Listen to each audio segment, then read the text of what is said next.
Ayan guys, natapos na pala yung kulungan ng baboy natin.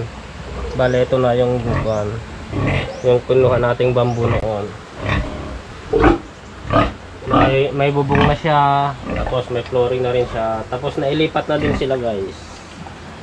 Bale, dalawa guys pala yung kinuha ko. Ito guys, ito yung unang pili natin na pag-iinahin, gawin natin inahin, pero kinuha ko pa tong isa para kuan, itong pagpilian natin gagawin nating inahin. Ito ba o ito, kasi ito maganda rin guys kasi mahaba tong kuan niya, katawan niya.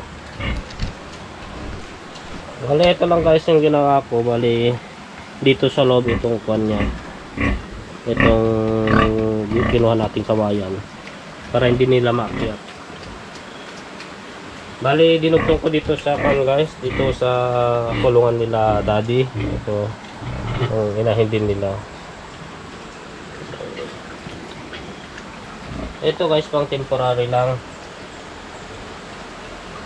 kasi balak ko dito guys, pagka dumami na sila, dudugtungan ko rin dito. Dudugtungan ko dito.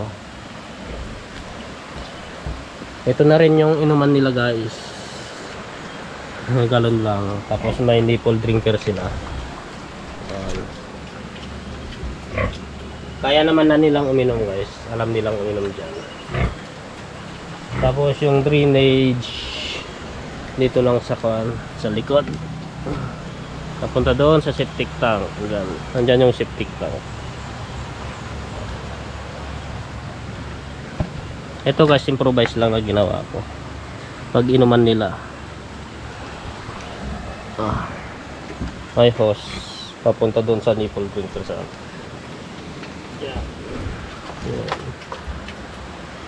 ayan guys, ano sila. Bale, yung binigay ko ng kids nila guys is one starter na. Yung kuan guys, yung nung galing pa lang sa kabila, yung pre-starter yung binibigyan ng kapatid. Pero dito guys, nilipat ko na sila. Kuan na, starter na. Maganda ng mga katawan nila. Ito talaga yung pili ko guys, may orange siya. Pero maganda rin naman to, kaya pagpipilihan natin. Yung buntot niya.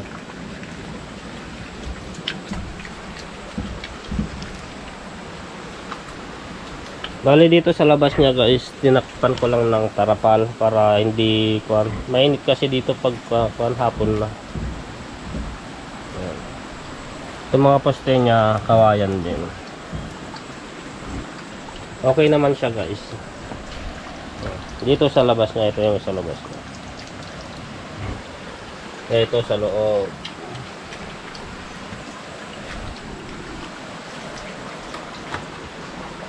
Ayan.